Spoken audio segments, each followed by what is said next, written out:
Hello student, गणित कक्षा 10 महत्वपूर्ण प्रश्न जो है कि ये लघुत्तरीय या दीर्घ उत्तरीय जिस रूप में आए आप लोग इसे तैयार कीजिए। परीक्षा की दृष्टि से काफ़ी महत्वपूर्ण है, इम्पॉर्टेंट है। इस प्रश्न को आप लोग अवश्य पढ़िए।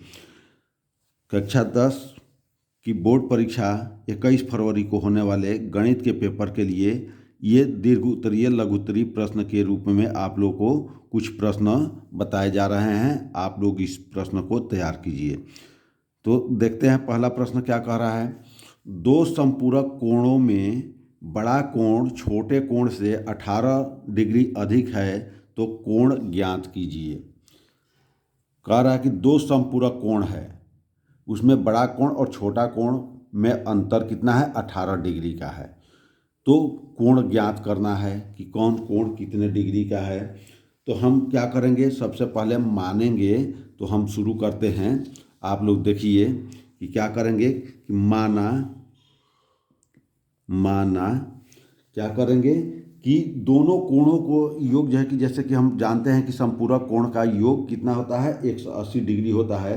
तो माना बड़ा कोण कितना, पहले बड़ा कोण मान लेते हैं। बड़ा कोण x डिग्री है, छोटा कोण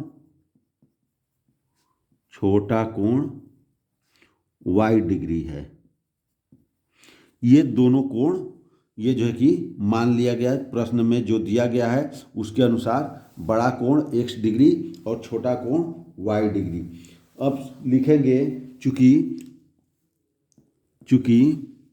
क्या लिखेंगे कि कोण x व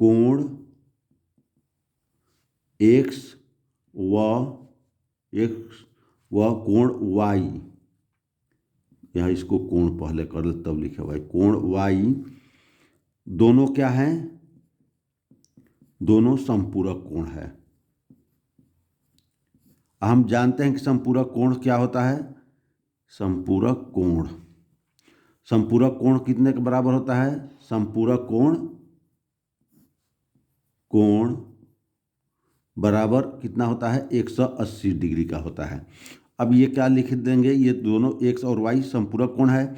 तो x प्लस y बराबर 180 डिग्री, ये पहला समीकरण हो गया।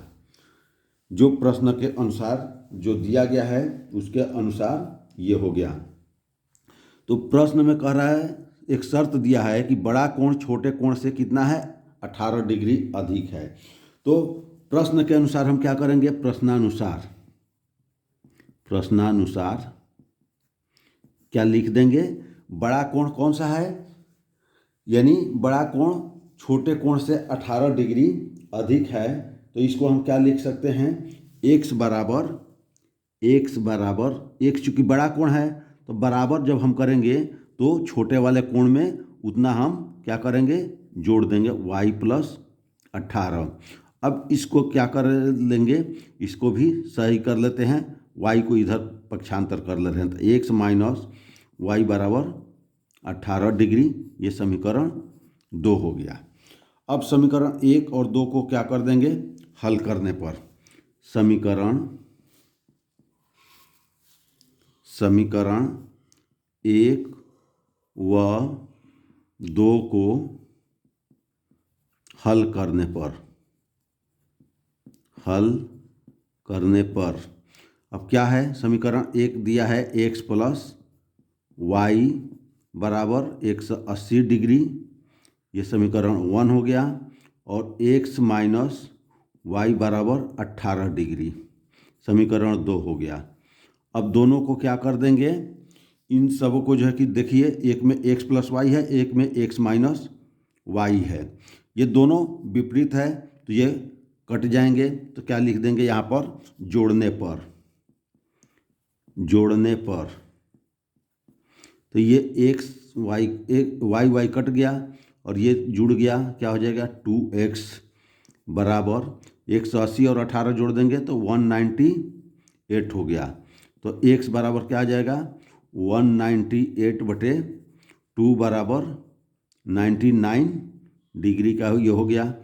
अब इसका मान क्या करेंगे, x बराबर 99। अब समीकरण 1 में इसका मान रखिए, चाहे 2 में रखिए, समीकरण 1 में रखने पर किसी में भी आप रख सकते हैं तो ये y का मान निकल जाएगा। अब यह इस साइड आ जाते हैं, इधर देखते हैं। तो समीकरण 1 में रखने पर समीकरण 1 क्या है, x प्लस वाई बराबर 180। तो x का मान कितना है, 99 है। तो 99 प्लस वाई बराबर 180 डिग्री। तो y बराबर क्या आ जाएगा, 180 माइनस 99। तो y बराबर क्या आ गया, 81 डिग्री मान आ गया। तो कोण का मान कितना आ गया, बड़ा कोण 99। तब यहाँ पर क्या लिख देंगे, बड़ा कोण x बराबर 99 डिग्री, छोटा कोण y माना गया है, छोटा कोण y बराबर 81 डिग्री। तो इस तरह से जो है कि इस प्रश्न को आप लोग कर लेंगे, परीक्षा में आएगा। तो ये प्रश्न आपको 4 नंबर या 6 नंबर में आ सकता है। तो इस प्रश्न को आप लोग तैयार कीजिए, परीक्षा की दृष्टि से काफ़ी महत्वपूर्ण है। और आपको समझ में न आए तो आप जो है कि इससे पूछ सकते हैं कमेंट के माध्यम से। तो इस प्रश्न को आप इस प्रकार हल कर सकते हैं। अगला प्रश्न हम देखते हैं। दूसरा प्रश्न देखिए क्या कह रहा है, विमाओं 5.5 सेंटीमीटर गुणे 10 सेंटीमीटर गुणे 3.5 सेंटीमीटर वाला एक घनाभ बनाने के लिए 1.75 सेंटीमीटर व्यास और 2 मिलीमीटर मोटाई यानी ऊंचाई वाले कितने चांदी के सिक्के को पिघलाना पड़ेगा। यानी ये कह रहा है कि इतने का एक घनाभ बनाना है, यानी 5.5 सेंटीमीटर गुणे 10 सेंटीमीटर गुणे 3.5 सेंटीमीटर का एक घनाभ बनाना है। और चांदी के सिक्के का व्यास दिया है 1.75 सेंटीमीटर और मोटाई यानी ऊंचाई 2 मिलीमीटर दिया है। तो इस तरह के कितने चांदी के सिक्के को पिघलाना पड़ेगा कि ये आपका जो है कि ये घनाभ इस माप का बन जाएगा। तो हम सबसे पहले क्या करेंगे, मानते हैं, माना चांदी के n सिक्के क्या करना पड़ेंगे, पिघलाना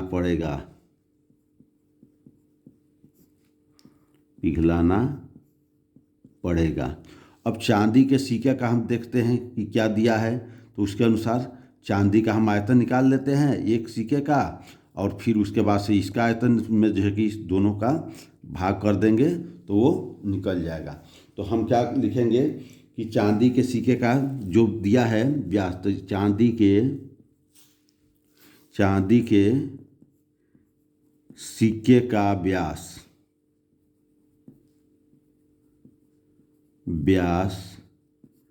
बराबर कितना दिया है, 1.75। तो त्रिज्या क्या हो जाएगी, तो व्यास की आधी हो जाती है। त्रिज्या बराबर क्या हो जाएगा, 1.75/2। अब इसको आगे कर लेते हैं, यानी दशमलव हटा देते हैं। तो ये क्या हो गया, 175/200। अब इसको जो है कि हम 25 से काट देते हैं। तो 7 बार में, ये 8 बार में बराबर 7/8।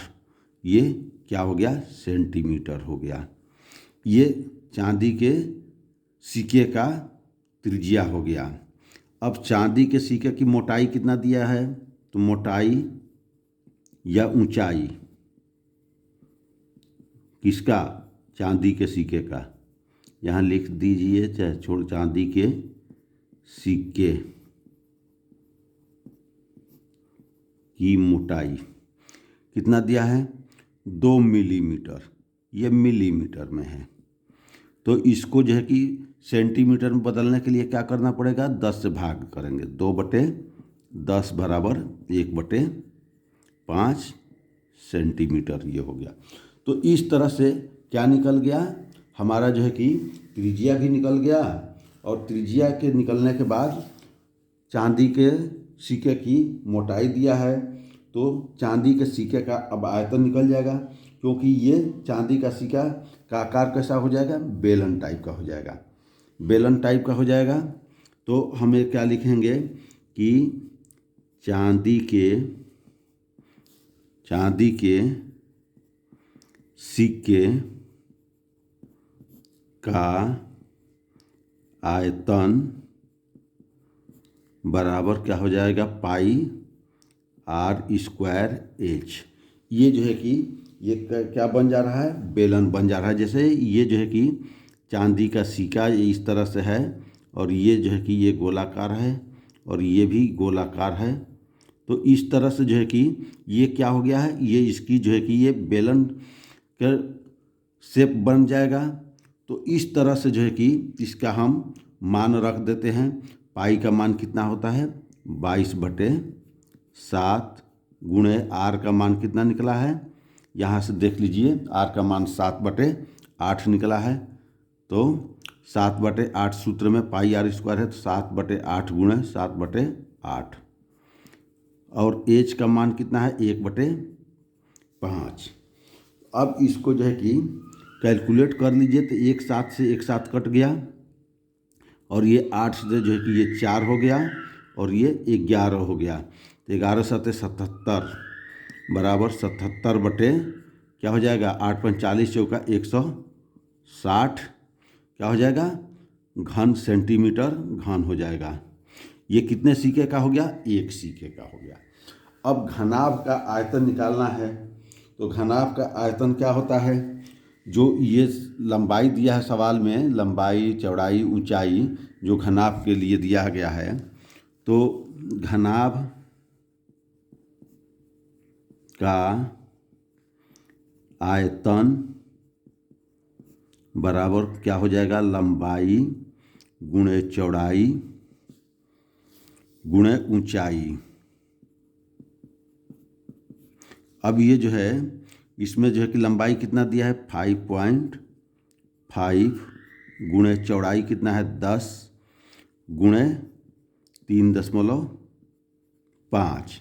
अब इसका गुणा करते हैं तो कितने के बराबर आ जाएगा, ये लगभग जो है कि आपका आ जाएगा 192.5 192.5 सेंटीमीटर घन ये हो गया। यानी ये बनाना है और इससे बनाना है। ये एक सिक्के का आयतन है, और ये तो घनाभ बनाने के लिए कुल सिक्कों की आवश्यकता कितनी पड़ेगी, तो इस आयतन में हम भाग दे देंगे। तो सिक्कों की संख्या बराबर सिक्कों की संख्या बराबर क्या हो जाएगा, यानी घनाभ का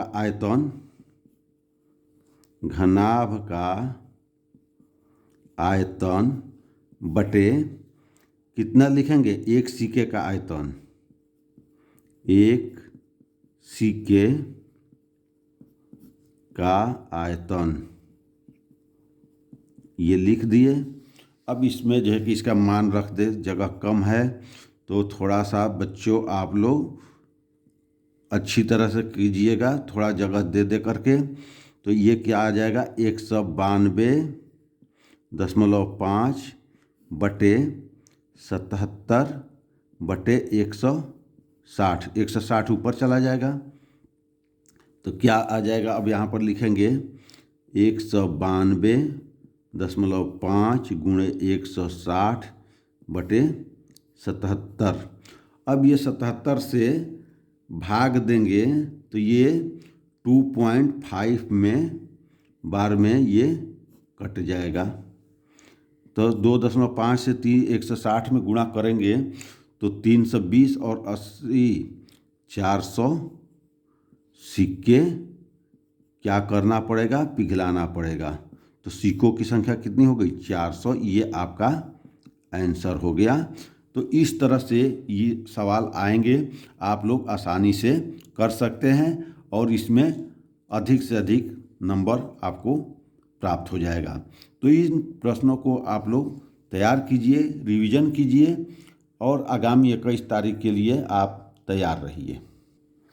अगला प्रश्न है स्टूडेंट, देखिए ये कह रहा है कि 7 मीटर ऊंचे भवन के शिखर से, यानी एक भवन है जिसकी ऊंचाई 7 मीटर है और उसके शिखर से एक केबल टावर के शिखर का उन्नयन कोण 60 डिग्री है।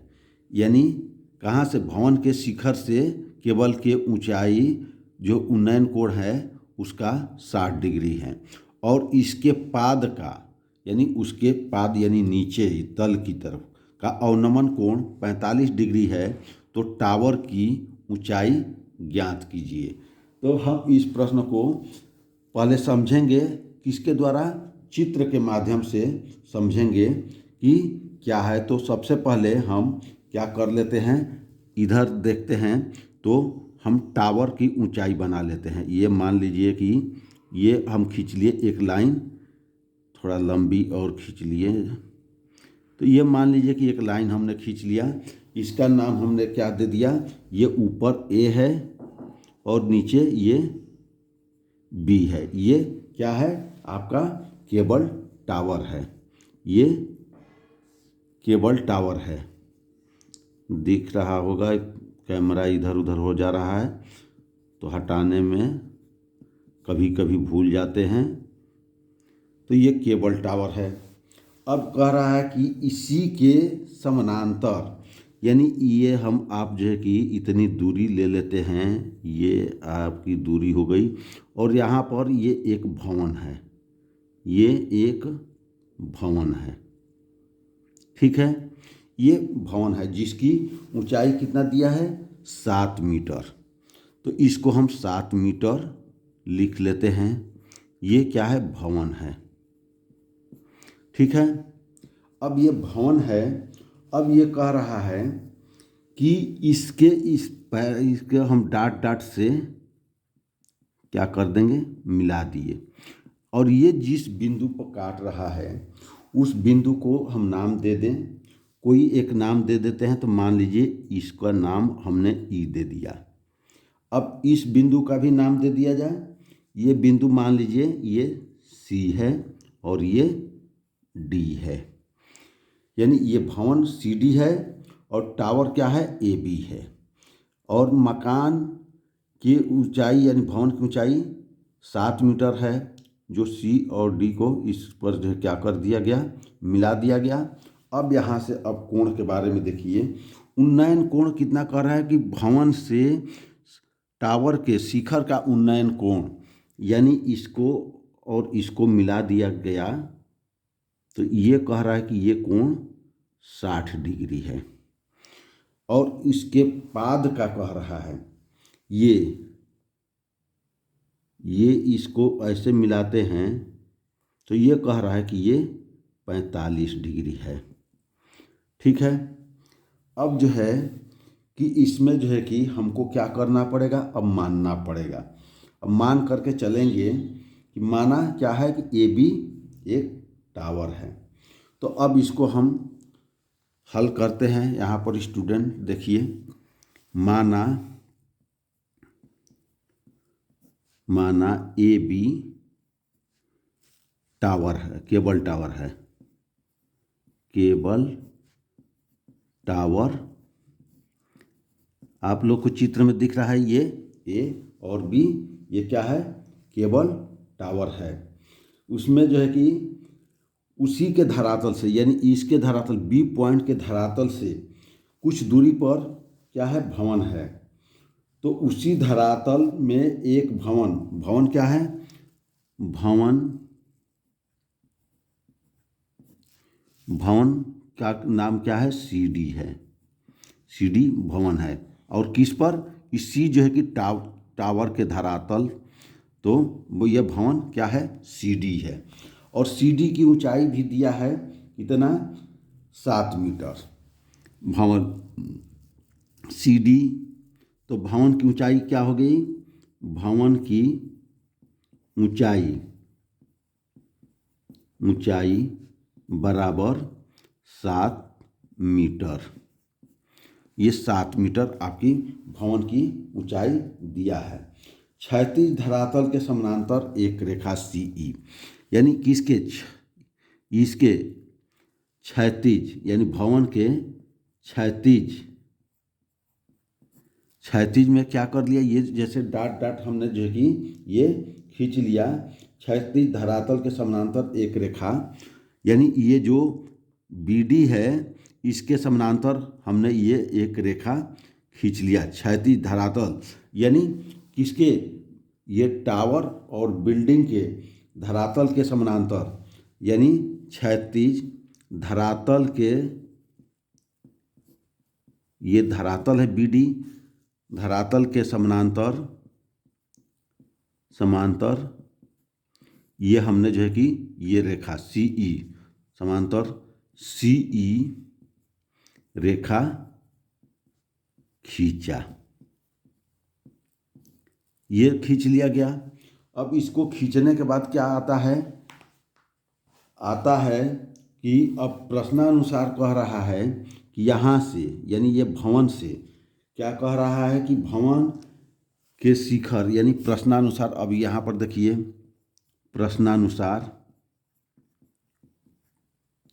प्रश्नानुसार यानी इस बिंदु C से क्या हो रहा है कि भवन के शिखर से, यानी लिखेंगे भवन के शिखर से, कहाँ का बिंदु A, यानी केबल टावर के, ये केबल टावर के, यानी भवन के शिखर से, शिखर का क्या है, ये शिखर का बिंदु क्या है C है, तो इसको C से, और टावर के ऊंचाई, केवल टावर के शिखर, केवल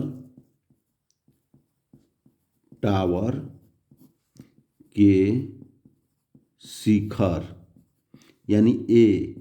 अब ये C और ये जो है डाट मिला दिया गया है, तो शिखर A का क्या निकलेगा का उन्नयन कोण कितना दिया है, बराबर 60 डिग्री दिया है। यानी ये कोण भवन से और टावर के बीच ये कोण कितना दिया है, 60 डिग्री दिया है।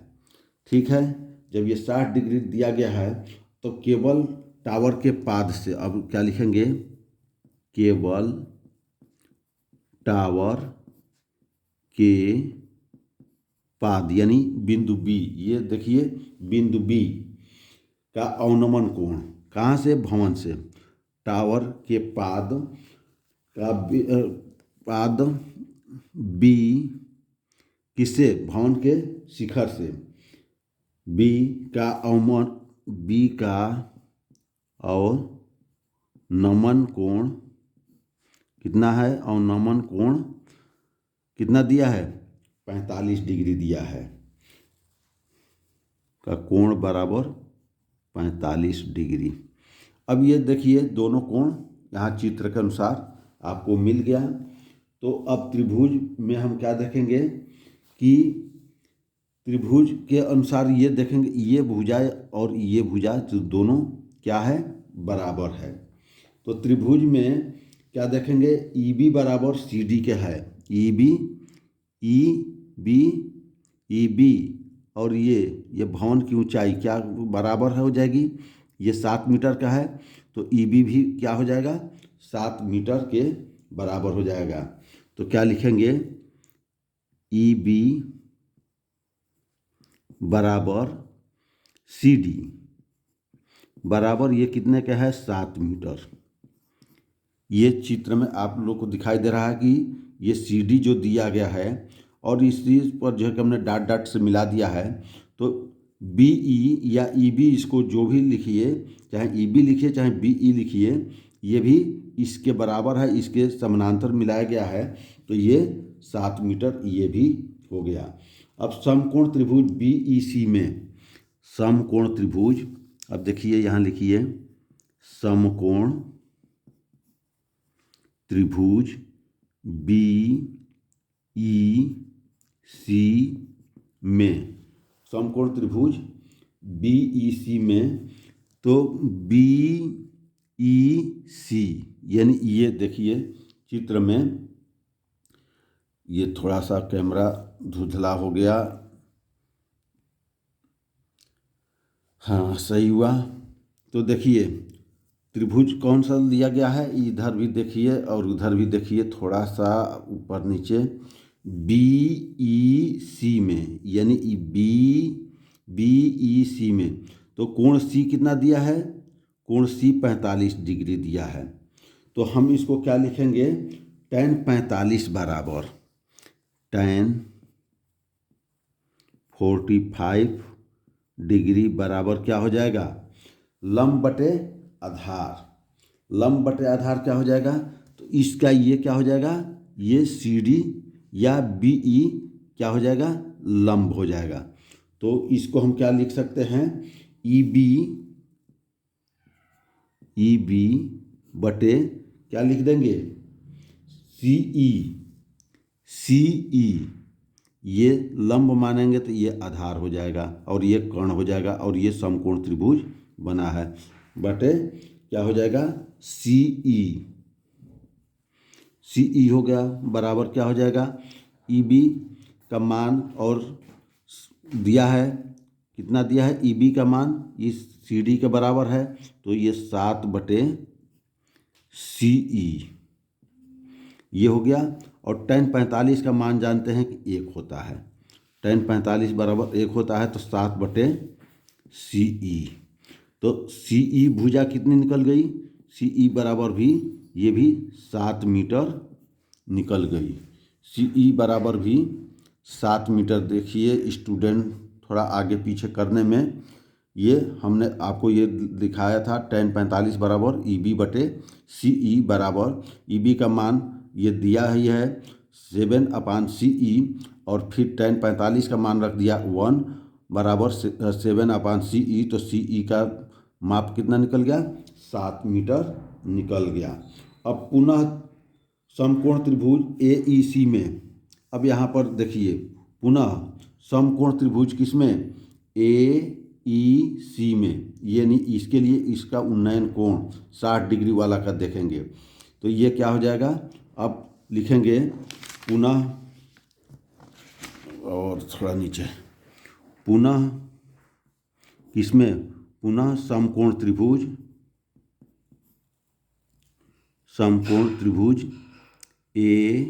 AEC में, AEC में अब देखना है, ये देख लीजिए यहाँ पर AEC में ये भी समकोण त्रिभुज है, तो इसका भी हम क्या लिखेंगे, मान रखते हैं, तो क्या आ जाएगा, tan, अब उसका उन्नयन कोण कितना है, tan 60 डिग्री बराबर क्या आ जाएगा, इसके लिए लंब क्या आ जाएगा, AE बटे CE, AE बटे CE का मान जो है कि यहाँ से निकला है, तो हम क्या रख देंगे, मान रख देंगे। और हम जानते हैं कि tan 60 का मान करणी 3 होता है, तो करणी 3 बराबर AE का मान नहीं दिया है, तो क्या लिख देंगे, AE के जगह पर AE लिख देंगे और CE का मान आया है 7। अब जो है तो तिरछा तिरछी गुणा कर देंगे, तो AE का मान कितना आ गया, AE का मान आ गया 7 करणी 3 मीटर, 7 करणी 3 मीटर मान आ गया। तो अब जो है कि केबल टावर जो AB दिया है, यहाँ पर देखिए केबल टावर A और B दिया है, तो AB दिया गया है, तो इसका AE मान निकल गया, तो और इसके बाद से ये जो है कि EB का मान CD के बराबर है, तो ये 7 निकल गया और AE का मान निकल गया, तो टावर की ऊंचाई आपका निकल गया, यानी CD के बराबर ये क्या हो गया, BE हो गया, और इसका मान हमने अभी निकाला AE बराबर 7 करणी 3 मीटर। अब इसको क्या कर लेंगे, अब इसको सॉल्व कर लेते हैं कि केबल टावर केबल टावर, देखना पड़ता है बार बार कि कहीं कैमरे में छूट न जाए line. Cable tower A B की ऊंचाई बराबर क्या हो जाएगा। अब यहाँ पर देखिए दो पार्ट में लिखिए, बीई प्लस EA। तो इस तरह से जो है कि अब BE कितना के बराबर है, CD के बराबर है, तो BE का मान रख दिया कितना, BE का मान दिया है 7 और AE या EA का मान आ गया +7 करणी 3। तो अब इसमें से जो है कि दोनों में से 7 क्या ले लेंगे, कॉमन ले लेंगे, तो क्या आ जाएगा 7 अगर कॉमन ले लेते हैं तो क्या हो गया 1 प्लस करणी 3, ये केबल टावर की ऊंचाई हो गई। यानी केबल टावर की ऊंचाई पूछ रहा है तो केबल टावर की ऊंचाई 7 कोष्ठ में 1 प्लस करणी 3 मीटर, यानी ये आपका आंसर होगा। और यहाँ से आप लोग को हाइट एंड डिस्टेंस का एक सवाल गणित में निश्चित रूप से आता है। तो स्टूडेंट इस तरह से आप प्रैक्टिस कीजिए, तैयारी कीजिए। हाइट एंड डिस्टेंस का ये सवाल बहुत ही इम्पॉर्टेंट है, आप लोग इसे प्रैक्टिस कीजिए जिससे कि परीक्षा में आए तो छूटे ना। अगर सवाल समझ में आया तो आप लोग इसे सब्सक्राइब कीजिए, लाइक कीजिए, कमेंट कीजिए, शेयर कीजिए और सबको जो है कि लाभ पहुंचाने का, अपने दोस्तों को भी पहुंचाने का प्रयास कीजिए। और मेरे YouTube चैनल नालंदा गाइडेंस जिसमें चक्र का निशान हो उसे आप सब्सक्राइब कीजिए, लाइक कीजिए, कमेंट कीजिए। धन्यवाद स्टूडेंट। तैयारी आपके फ़ायदे के लिए है। अच्छा नंबर लाना है तो आपको मेहनत तो करना ही पड़ेगा। मेहनत नहीं करेंगे तो अच्छे नंबर नहीं आएंगे, और अच्छा नंबर लाना है तो आपको अधिक से अधिक मेहनत करना पड़ेगा। वीडियो से देख करके और उससे नोट करके आप इसे बार बार रिवीजन कीजिए, जिससे कि आगामी 21 फरवरी को होने वाले गणित का पेपर द बेस्ट जाए और आप अधिक से अधिक अंक प्राप्त करें।